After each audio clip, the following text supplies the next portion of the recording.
Hello everybody, and welcome to Class 2 of Premiere 202, Premiere Pro for the Filmmaker.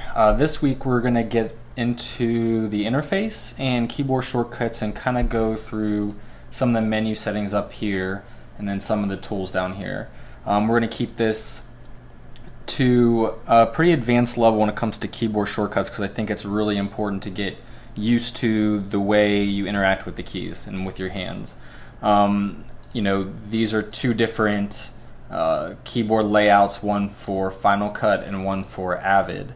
And the way I actually edit, I started out in Avid using these keyboard shortcuts, so this is what I'm most familiar with. So when I remap my keyboard shortcuts, I try to keep most of my workflow the same. And if anybody edited in Avid before, you know that Avid focused on the left-hand side of the keyboard is where your hand almost always is. All the editing can be done here, and then with your mouse positioned on the right-hand side if you're a right-hander. If you're a left-hander, that's the same way. Your right hand will be more on this side of the keyboard, and your left hand will be, or your mouse will be over here.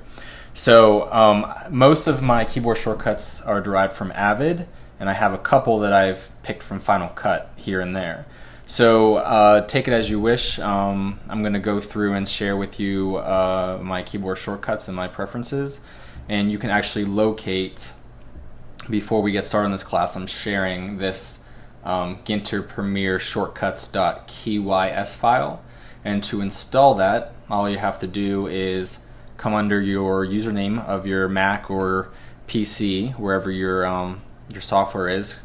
This is on the Mac. If you want to share, there's ways online to figure out for the Windows. Sorry, I'm going through a lot of the Mac stuff here, so I appreciate all the help in the forums with people on PCs and sharing their knowledge for the rest of the users that are on PCs. But under the Mac, it's your username, library, come under application support, Adobe, Premiere Pro, and whether you're using 5.0 or 5.5, you copy and paste this .keys file in there, and then you'll have all my keyboard shortcuts.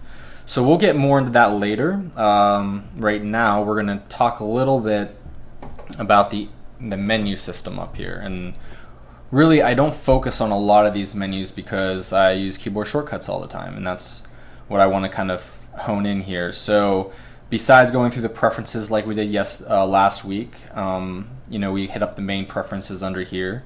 This is actually where you find the keyboard shortcuts, so we'll talk a lot more about this window later and how to search through and find your keyboard shortcuts that you want to hit up on. And then under File, the main thing you're going to focus on here is exporting to media. We'll get a little bit more into how to export to Final Cut Pro XML later. And mostly you can do that for syncing with Pluralize, or if you want to export your project to Final Cut and vice versa, you use this XML tool. You can import media in here. I normally deal with my menu screens in here, so I try and stay out of my menus as much as possible and use keyboard shortcuts or use the interface right in front of me. Under Project, you have your project settings. One cool thing is the project manager, and we'll get into this in a later class, but this is how you can go ahead and combine down your whole project and export it if you have stuff all around, which hopefully you don't, because like we talked about before, you're getting into good habits of actually saving all your media in the correct folder structure and importing it all in here first. But it doesn't matter, it's good to be able to condense down a project or to combine a project, and that's what the media manager is for. Under clip, a lot of these settings can be accessed by right-clicking on your actual clip. Things like speed duration is a big one, and some of the other settings under here, and linking and things like that. Under your sequence, one cool thing that doesn't actually have a keyboard shortcut is apply default transitions to selection, and this is a cool way. If you select multiple clips and they're back to back, you can go ahead and apply the transition down the line to all those clips at once. It's a great little handy tool. Especially when doing audio editing and you want to add your audio cross dissolves between your different clips. You can render stuff here. Once again, I'll teach you guys the keyboard shortcuts to almost all this stuff. And adding and deleting tracks, you can do that by right-clicking down here and adding your tracks and deleting your tracks. You have to actually hover over one of the tracks that are already there.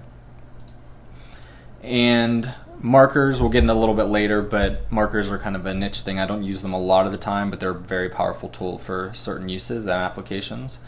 Titles, and this is basically set up your title stuff, which we'll get into later as well. And then under the window, this is where you can actually set up your workspace. And right now I'm on the default editing workspace. If your workspace doesn't look like this, you can always come under Window, Workspace, and you can reset your current workspace. And what that's going to do is whatever it is going to go back to the default that Adobe has. Like I talked about last week, this is actually the workspace that I normally work in. I condense a lot of this stuff down, and I'll show that in a second here. There's different workspaces you can go in and customize. Once you get one you like, you can come up here to New Workspace and go ahead and type in whatever it is that you like, and that becomes a workspace for you in the future. If you want to go color correction, you want to update any of these ones that they have by default, it's a great way to do that. Once you're under that workspace, you can always come back and delete it later. So I'm going to go ahead and delete that test that I created. So I'll get off of it. And I'll just clear that up. And these are really powerful and important to have. You can come in and find anything that's not in your workspace and add it in. If you're familiar with Premiere and After Effects, or even Photoshop and the way that their interface is being used, all this stuff is kind of drag it around and mold the interface the way you want to. Some people find this kind of confusing at first, but once you get used to when you pick something up and you drag it into its place, you see different windows. Just play around with it. It's pretty simple to use and pretty easy once you get used to the whole workflow of it, of the way the windows can move around and stuff. We talked about earlier how to use that tilde key to go to maximize windows. Extremely powerful. And I'm just going to go back to show the default editing and how to get to the workspace that I'm currently using and why I like to get rid of some of the things that I do. So I'm going to go ahead and reset the editing workspace. So down here in the lower left, this is called your media browser. And this can be pretty cool under certain circumstances. I actually just like using the Finder and dragging stuff in. This isn't extremely powerful yet. There's not like, a lot of things that you can customize and save and things like that. What it does show is your type of files that can be supported. If it's a red folder or different kinds of folders, it'll show like those kind of things for you. But as long as you know your workflow, I never really touch this media browser. I don't even use it, so I close that out. Your info is something that, if you want some more information about what you're working on and what you're doing, you can actually click on your clip and it's going to show you the video resolution and different settings. So this is handy. I normally just keep it closed to maximize my workspace. And once again, I'm working on a MacBook Pro here, 15-inch, so the more resolution I can get, the better. Effects is an extremely important one, obviously, and we'll get into later how to actually set favorites on your effects. So everything down here that you can use the most is already set up, and that way you don't have to dig or search every time you want to find something. But effects is something I actually keep right up here, right beside my project. And sometimes, depending on how heavily my effects are, I actually stick it here on the side corner, so it's available side by side with my source monitor. So either one of these settings is good. What I want to do is close down my history here, which is a nice handy thing to have, but I don't really use it all that much. Once again, this is all personal preference, so the more you get used to things, the better. Once again, you can always come up here and open up these windows if you need it for a specific circumstance, but it's not used enough for me. If you want to, you can drag this up beside projects, or you can just remove it totally. You saw when I dragged all those windows out of here, it extended my keyboard out. So that's really nice to have. You have all this room to be able to see your edit, and that way you're not taking up any space down there. Resource Central, I don't really even know what this is about, but I guess it's some social media and things that you can interact with online. I just usually close this stuff out. I guess there's templates and things in here if you want to use it for certain things. You can get nice and handy, quick things, but it's not necessary, so I close that, which basically leaves me with my project window right here, which is extremely important, where all my folders are. My effects here, which I can easily get to my favorites, so I can drag things and drop them. My Effects control I keep right up here in this section, and that'll go back and forth between the source. Once again, if you want to, you can even extend this over here so you always have your effects and your effect controls back to back. But effects controls usually needs a lot of room to work with. And you can see how these just rearrange themselves once you move them around. Audio mixer I keep closed by default. I just don't like to have a bunch of windows there, but the audio mixer is something that when you're doing a lot of audio, obviously you want to have that thing open, but always you can view down here your audio levels just while you're normally editing. And metadata, there's a whole lot of powerful stuff under here. There's a lot of things that you can analyze and you can type in and you can add, especially on longer form documentary projects and things. But by default, I normally don't work with the metadata tool, so I just close that out as well. And so that leaves me with the essentials here of what I need. I got my tools down here. I have my audio levels right here, my timeline, my projects, my effects, and I can go back and forth between the source and my effects controls. This is something that once you get that right, you can come under your workspace and you can say new workspace, and you can just type in, that's your workspace. That's my number 2. And I can go back to here and see the number 1. So now that we have all those set up and customized, you can go ahead and make sure that you can do those for the rest of your kind of layout and whatever you feel most comfortable with. Some of the tools down here, I actually try and hit up all these in keyboard shortcuts as best as I can. These are all very basic. You're used to these from Final Cut. It's basically the same. So most of them are from Avid as well. You have your basic selection tool, which is the V key, and that's going to always get you to your arrow tool, and that just lets you select and mold things around the timeline. You have your track select tool, which my keyboard shortcut is Shift plus V. So V is my, and I'll get a little bit, well, I'm talking about the tools, I'll talk about the keyboard shortcuts here briefly. But you can see down here in the bottom right of my window, it shows all of the keys I'm pressing. So that'll kind of help you out as we transition through these different keyboard shortcuts. So V is my selection tool. Shift V is track select. So you can see it's going to select everything from this side over to the right. And I can go ahead and move chunks at a time, whatever's to the right of that. If I have, I'm just hit the V key there to go back. Oops, let me click off. And let me show you something real quick here while we're at it. If you want to move a clip, a little bit different than Final Cut where you could just drag up and the audio would go down with it. If you drag up on the video, like that to that second level, if you hold the Shift key down and you drag your mouse down, it actually drag it to whatever track you want that audio to be at. So I can drag this over to the second side there.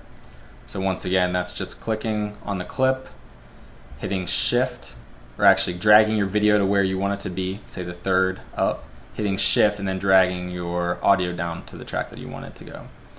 So that took me a while to figure out. It was actually very handy when I found out that's what you could do. Anyways, Shift V again.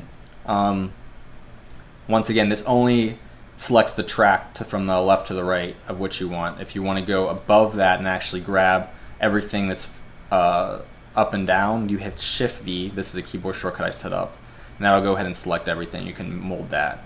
So once again, as you see, a lot of my keyboard shortcuts will be down here in this lower left, actually the whole left kind of side. It's where I'll keep my hand almost 90% of the time, and I'll come over here for a couple things, but mostly down here I'll try and customize everything for. Ripple Edit tool is just kind of your left and right. It's basically you can extend a clip left and right, and that is actually mapped to Shift E on my setup. And I'll show you where to do all these tools at. And then you have the rolling edit tool, which if I come back to my V key, I'm going to drag 2 clips side by side. The rolling edit tool, which I don't have a keyboard shortcut, these are things you can customize for yourself if you want. But like any other program, the rolling edit tool allows you to take an edit that's in the center and move it back and forth. So we will actually work through all these tools and when the right time to use it is, and when it's easier to use other methods when we actually start going through the edit. I'll walk you guys through these. A great tool And this has been in Premiere from a long time ago, back in 6.5 even. And this is actually one of the cooler tools. Mine's Shift R, and this is the rate stretch tool. And so this is an easy way just to speed up footage. You can speed it way up. It's basically just like the ripple tool, the ripple edit tool, except instead of just bringing the time in from the left and right, it actually brings the speed faster and slower. So you can see that's fast, and I can slow this way down. And actually you have a percentage on what the speed is. And now it's 33%. Now, this isn't 60p footage, it's all 24p footage, so when you slow stuff down, it's obviously going to look jerky. But it's actually a great way under certain circumstances. If you just have a perfect edit and you want to extend that edit, you know, say this was your, oops, so hold the shift key here, and say I had this gap here in an edit between two edit points, and I wanted this clip to fit in between, but it's obviously, actually let me bring this back. It's a little bit tricky to get used to that shift thing. But say I wanted to fit this piece in here. I like the in and out points of all of these.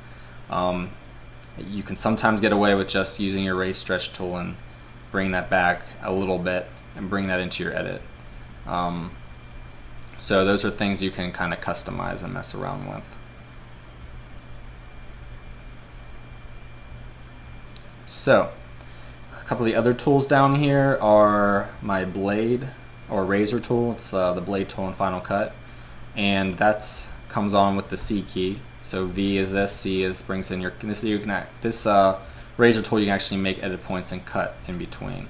Now keep in mind, I'll go through some of the other keyboard shortcuts, but I actually have the B key, which, like in Final Cut, is the blade or the razor, will actually make an edit point, just like it did in Final Cut. If you have multiple tracks here, B will actually only cut what you have selected here on the left, video 1, audio 1. If you hit Command B, it'll actually cut all the way down through all your edits, and those are all keyboard shortcuts as well that were set up. So just some ways to kind of get back into Final Cut and the way that things were set up before. A couple of other tools, we have the slip tool and the famous slip and slide tools, and a lot of people get confused about these tools and don't use them as much as they can. So the slip tool is essentially, and we'll go in more detail all these tools once we actually start editing.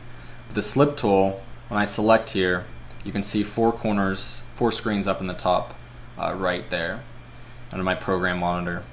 And what it's doing is it's slipping just the clip that I have here selected. It's slipping this clip back and forth in time. It's not affecting these two clips here. And you can see that by the top left and right is this is some fine-tuned editing that I can just make in my edit point.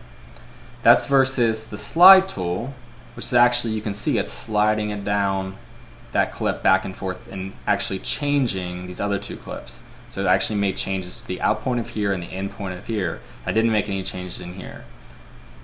So that's different than this tool, which actually makes changes in here but doesn't change here or here.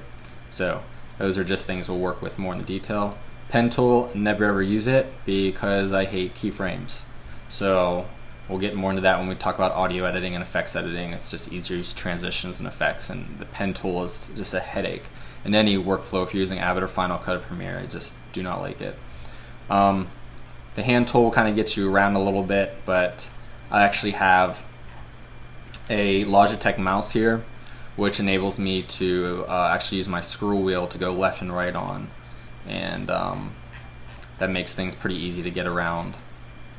And then you have zoom here, which I never touched. So I never really touched the zoom tool, the hand tool.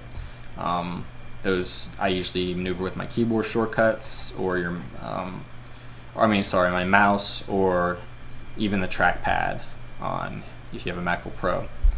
The zoom keys, we talked about a little bit before. I really like this compared to the other programs, like especially Final Cut. The plus and minus, or the equals and minus, which you'll see below, which is the same thing as your plus obviously, brings you in and out.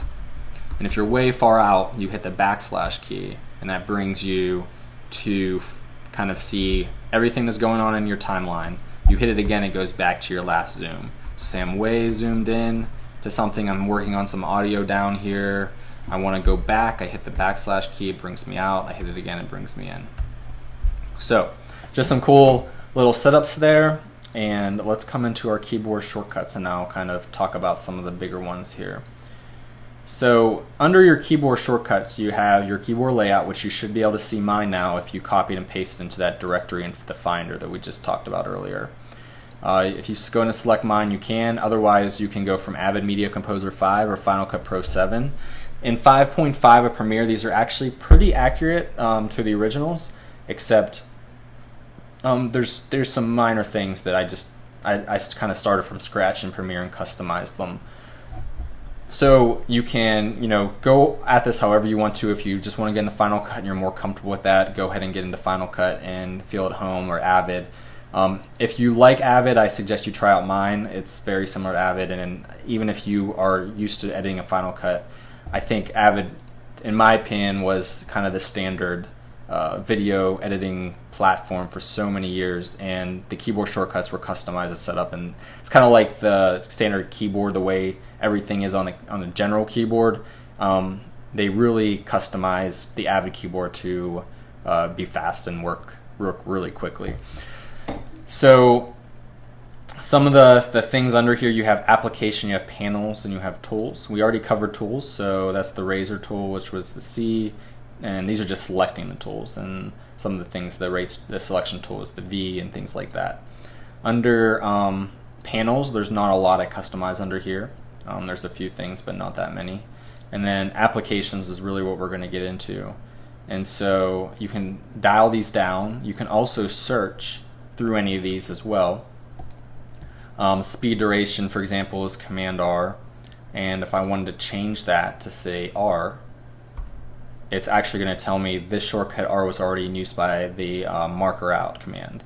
So I don't want to do that. It actually gives me a warning. I wish it gave you the warning first, but it doesn't. So it tells you at least that was already assigned, so you just click undo, and that way it goes back. But all I'm doing is double clicking in there, clicking the new keyboard shortcut I want, and then if it hasn't been assigned, it won't show up. So if this was, say, I think Alt R, yeah, Option R isn't anything, so you didn't see anything down here that showed that it was a warning. So that means it's free and you can use it without worrying about overwriting something else.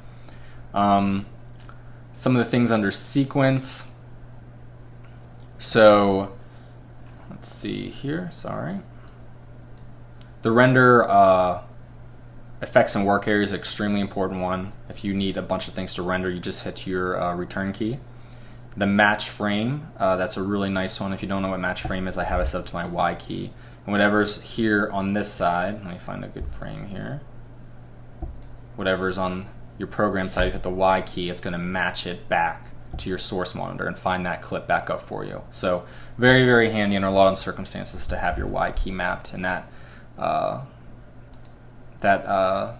is one of my old kind of customized from Avid, as well as to have that match frame set up on the Y key, so that's comfortable for me. Other things under the sequence, add edit and add edit to all tracks. We talked about that. That's the B and the Command B to go ahead and add those edits. Applying those video transition, audio transitions is Shift Command D and Command D is what I have mapped, and that's nice if you just want to set an audio transition to there or a video transition there. It's just a quick way, and that's set up by your general preferences and your video transition default duration, your audio transition default duration. That's for the time, and then actually to get those transitions, if you want your cross dissolve, you set that selected as default transition. And the same thing for my constant power, set selected as default transition. So you just right click. Whatever you do there is going to be applied at a Command D, whatever your time is and whatever your actual effect is. So let's go under keyboard shortcuts and some of the other ones that are important. Spacebar, obviously. JKL editing doesn't change here. A lot of people are big JKL editors. I'm not a huge one. Once again, I stay on the left-hand side. And then you have all of your target audios and videos. Mine are set up to the 1, 2, 3, 4, and 5, and command 1, 2, 3, 4, and 5. So basically 1 takes off video 1, 2 takes on and off video 2 and 3, and so forth. And same thing, command 1, command 2, command 3. And this is how you can kind of establish tracks and set up tracks and delete certain things. And we'll talk about that in a second here. So some of the other keyboard shortcuts. Those are the main one under sequence. We're going to go next. Well, we talked about the zoom to sequence, just with the backslash. Talk about the window, which doesn't have a lot. It's actually the works. Yeah. You have the workspace and different things like that. Trim monitor is the one I wanted to cover under here. So trim monitor I have to the H key, and the H key is set up right here. Whenever I'm between 2 edits, it brings up my trim module. And then I actually have my M, left caret, right caret, and question mark set up as my 1 frame to the left, 1 frame to the right, and then 5 frames to the left, 5 frames to the right. Basically these little settings here I have set down here. So I can kind of switch my hand over to the right hand side of the keyboard and slowly start to make these trims in here. I can come over to my right side, make fine tunes here, and or to the middle, and this is basically like a rolling edit back and forth, left and right, and you can see that going on down here as well.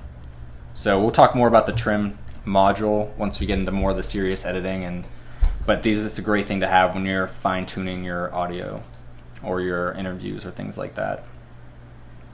Some more things under keyboard shortcuts. Export frame, you can map that to a keyboard shortcut. This is actually an extremely handy little tool right here, and I was just going to cover it now while I have it open.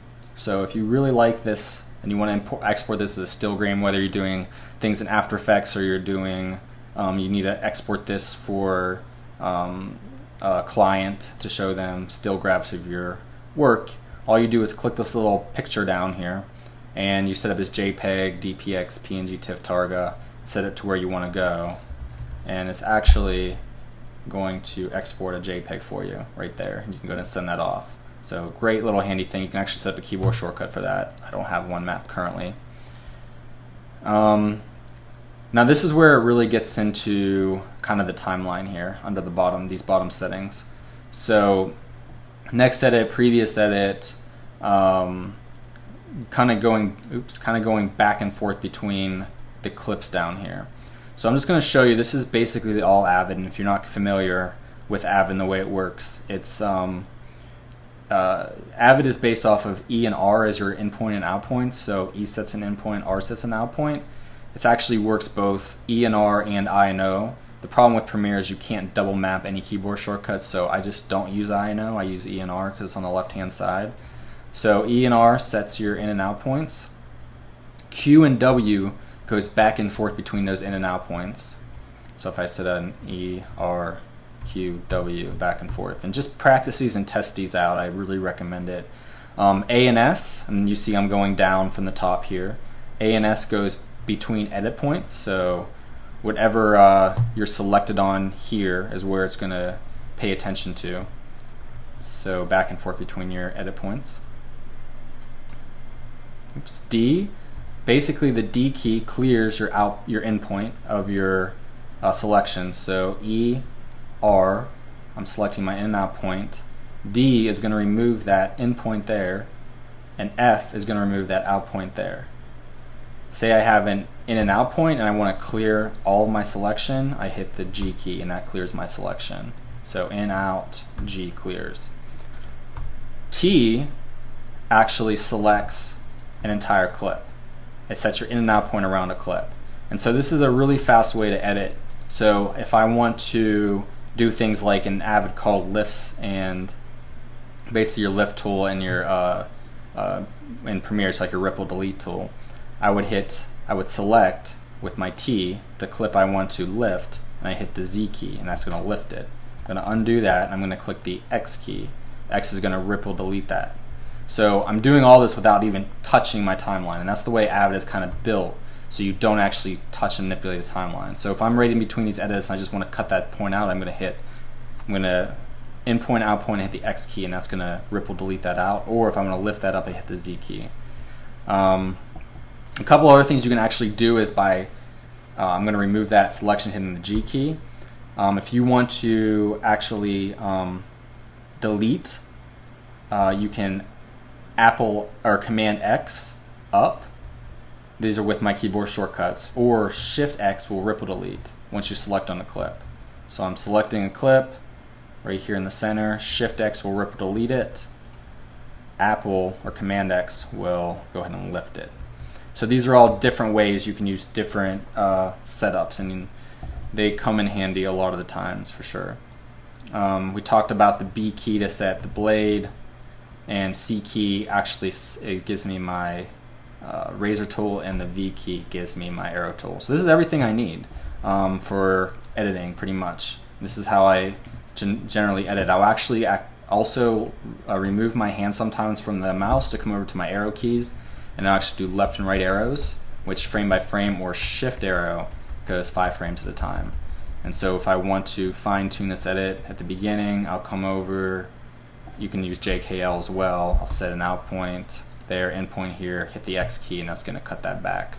And we'll talk more about this when we actually get into the editing portions of how I'm using these keyboard shortcuts, but I wanted to get you familiar with those first.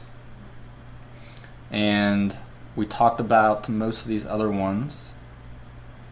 So in order to save this as your own, if you changed anything, you can always just save as and type whatever the keyboard shortcut name is and hit save, and that's going to show up under that directory like we talked about before underneath your username. If you have any other feedback on keyboard shortcuts, please share them in the forums. I'd love to hear some of the custom ways you guys are setting up Premiere and some of the things that you guys have learned from Avid and Final Cut.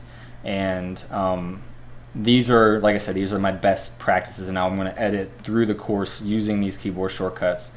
But I really hope that you guys grab a couple clips. It doesn't matter what kind of clips they are, and just get familiar with your keyboard.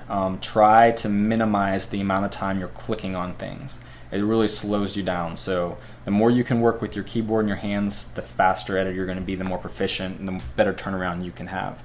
So hope everybody enjoyed. Next week we're actually going to get into editing the interview. We're going to start cutting down the interview here on the timeline, and we're going to get some of the footage out so you guys can work on it along with me. And so if you guys have any questions, I'll be in the forums. Thanks so much and have a great day.